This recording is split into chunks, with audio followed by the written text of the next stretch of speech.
la dépression, la perte de parents de manière traumatisante, la maltraitance, l'intimidation, telle est la formule pour transformer un enfant en meurtrier.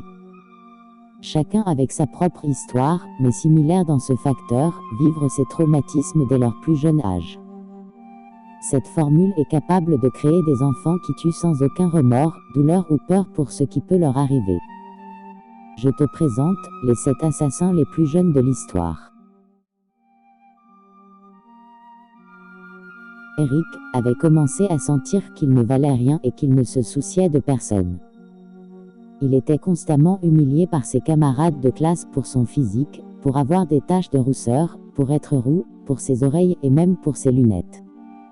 Chaque fois qu'il allait à l'école, c'était de la torture. Pendant tout ce temps, il a généré une haine excessive qui s'est renversée au hasard sur le premier qui trouve. Lors d'un camp d'été, Eric a vu Robbie, un garçon de 4 ans marcher seul. Il s'est approché de lui et l'a emmené dans une région éloignée. Lorsqu'il s'est assuré qu'il ne pouvait pas le voir, a attrapé le garçon par derrière et a tenté de le noyer, en le faisant perdre la connaissance. Eric ramassa un gros rocher, le tint sur la tête du garçon, et le laissa tomber. Déjà mort, il l'a déshabillé et l'a violé. En plus de cela, il a passé son temps à le frapper avec des pierres, et à lui coller un bâton dans le cul. Avec les nerfs, Eric avait oublié ses lunettes à côté du corps, ce qui montrait clairement qu'il était le coupable, en plus de quelques gouttes de sang trouvées dans sa salle de bain.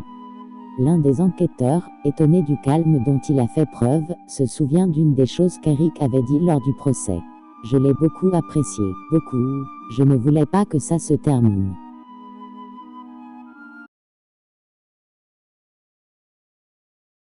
La recherche de nouvelles sensations pose de très graves problèmes car personne ne connaît la limite. Ce que ça fait de tuer, pourquoi ça semble aussi addictif. Ces questions sont très dangereuses si elles se coincent dans vos têtes.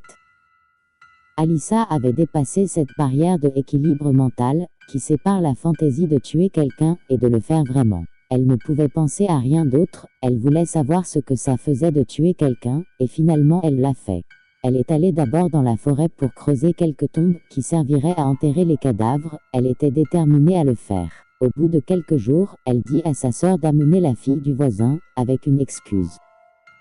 Elizabeth Tolden, à 9 ans, était ravie d'attendre une sorte de cadeau, mais elle a plutôt trouvé une corde autour de son cou. Après cela, Alyssa l'avait poignardée plusieurs fois et lui a profondément coupé le cou, l'a traîné dans la tombe et l'a enterré. Le plus curieux de tout cela, est que juste après l'avoir tué, elle a écrit dans son journal ce qu'elle avait fait et comment elle se sentait. Elle avait écrit « Dieu, je viens de tuer quelqu'un, je les ai étranglés, je leur ai coupé le cou et je les ai poignardés, et maintenant ils sont morts, je ne sais pas comment me sentir là, ça a été incroyable. Dès que vous surmontez la peur de ne pas pouvoir le faire, c'est assez agréable, je suis un peu nerveuse et tremblante en ce moment, eh bien je dois aller donc à l'église, lol. » Le fait qu'elle parle au pluriel est un mystère, puisqu'elle n'a tué que cette fille. Après l'enquête, ils ont trouvé son journal, et elle n'a eu d'autre choix que d'avouer.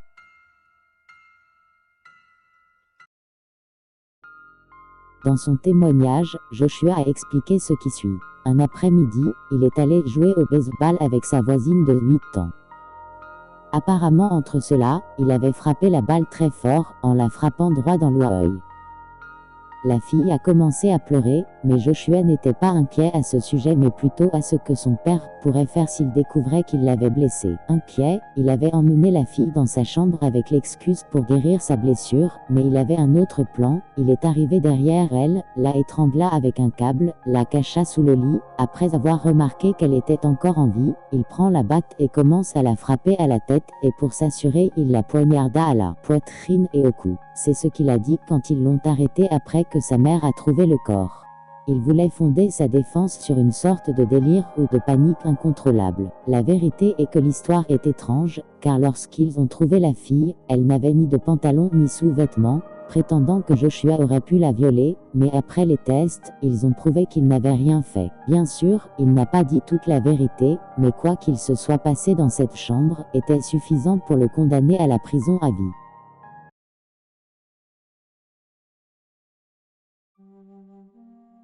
En 1989, quelqu'un a fait irruption dans l'une des maisons du quartier, tuant sauvagement ceux qui se trouvaient à l'intérieur. 2 ans plus tôt, une femme, Rebecca Spence, a été retrouvée morte chez elle, et le corps couvert de coups de couteau. Un certain nombre de fois si élevé que cela semblait être la vengeance de quelqu'un, mais ce n'était pas le cas, c'était juste Crash Priest qui essayait de voler sa maison, et comme elle l'avait découvert, il la poignarda avec un couteau. Il avait fait cela à 13 ans. 2 ans plus tard, une autre famille a eu la même malchance que Rebecca. Une mère et ses 2 filles ont trouvé Crash à la maison. Cet homme nerveux est allé à la cuisine, a pris un couteau et les a toutes poignardées. Il l'a fait avec tellement de désir, et avec un tel dérapage qu'il s'est même blessé pendant qu'il poignardait la plus jeune fille. C'est précisément à cause de ces angoisses, ils l'ont arrêté, avec tant de coupures, le sol était couvert de sang, ce qui a laissé une trace unique de sa chaussure.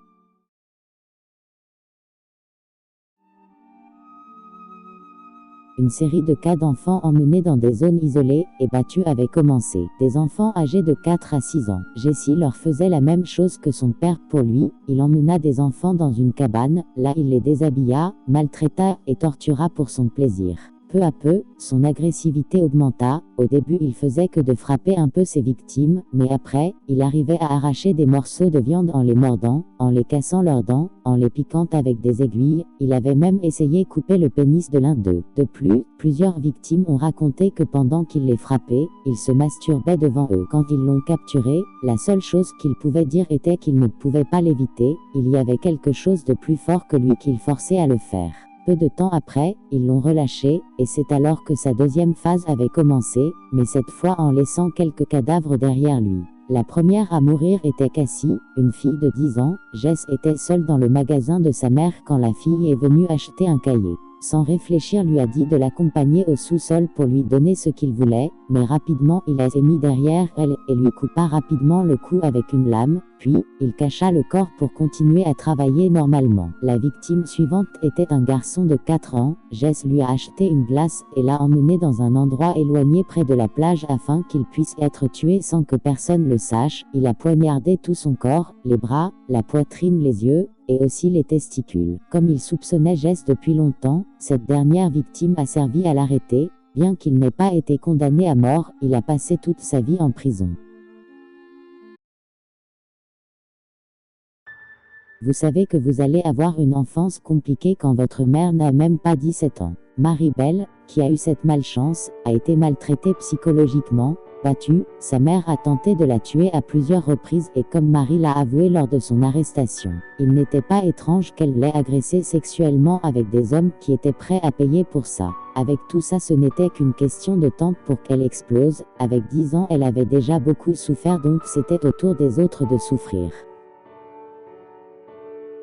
Au début, elle a essayé de décompresser, en torturant et tuant certains animaux de la rue, mais ce n'est que le début de ce qui suit. Torturer et tuer des gens. Alors qu'elle n'avait que 11 ans, Marie a tué l'une de ses voisins, Martin, qui n'avait que 4 ans. Elle avait emmené dans une maison abandonnée et le étrangla. Excitée, elle en a parlé à un ami et a même écrit des notes comme celle-ci avouant le meurtre, mais ils ne l'ont pas pris au sérieux. Une erreur que Brian paierait plus tard. Comme la première, mais accompagnée cette fois de son ami, ils l'ont étranglé. Étant mort, Marie a gravé ses initiales sur le ventre du garçon, puis lui a coupé le pénis. Après cela, il ne fallut pas longtemps pour qu'elle soit capturée. Norma, l'amie, s'est débarrassée de tout, mais Marie n'a pas eu autant de chance. Initialement, elle était condamnée à la prison à vie, mais elle n'a même pas passé 15 ans en prison.